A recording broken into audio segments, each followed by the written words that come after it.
everybody, it's J. Lenora Bressler, and welcome to the March 27th, 2018 edition of the Bible, Delight in the Details, as we have a run-up to Easter with often overlooked details of the Easter Passion story. Today is the second in a two-part message regarding Palm Sunday. We talked yesterday about the importance of Palm Sunday as the day of selection, where the Jewish families would choose their Passover lamb, the one that was going to take their punishment, so to speak, their atonement, make atonement for them on Passover when that lamb would be slain, and then consumed by them as sustenance, literally, for the Passover meal. Now, we talked about how interesting it was that at the very moment that the high priest was going outside the walls of Jerusalem to select the national Passover lamb, Jesus, the ultimate Lamb of God, was literally coming through the gates of Jerusalem and up through the streets to the temple, just as the Passover lamb was being led at the same time. And interestingly, the people were saying the exact same thing to both the Lamb of God and that little animal lamb. Blessed is he who comes in the name of the Lord. Now, today, I want to focus on something else. When you think about Palm Sunday, you of course think about palms and the fact that the people were waving them. What a lot of people do not understand is that at the time of Christ, the palm had become a national emblem. And so waving it would have been the equivalent of waving an American flag.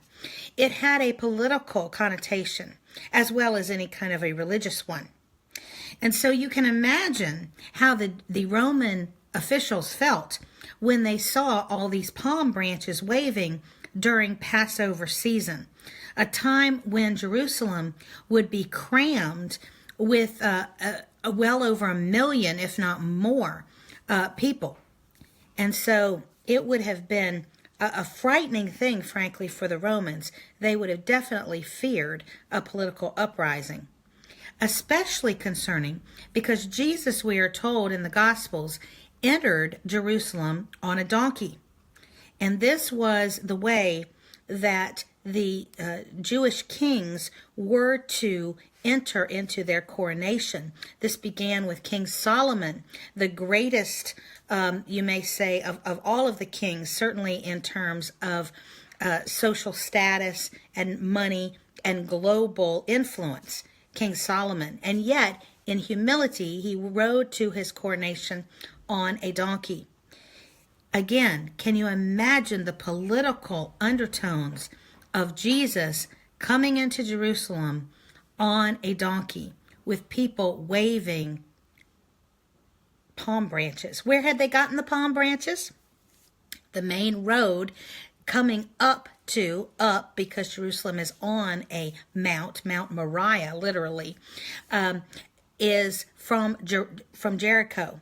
Jericho is known as the City of Palms. And so it is very likely that as the participants in Passover were making their way up to Jerusalem, most of them would have passed through Jericho. And especially if they were with Jesus, they saw him moving in their direction, they would have gotten those palm branches and they were trying to acknowledge him not only as a great religious teacher, but also as a king. This very quick desire on the part of the people to treat Christ as the king, as the coming king, as the earthly Messiah that they thought was going to come and bring back the glory of David and Solomon and throw out the Romans.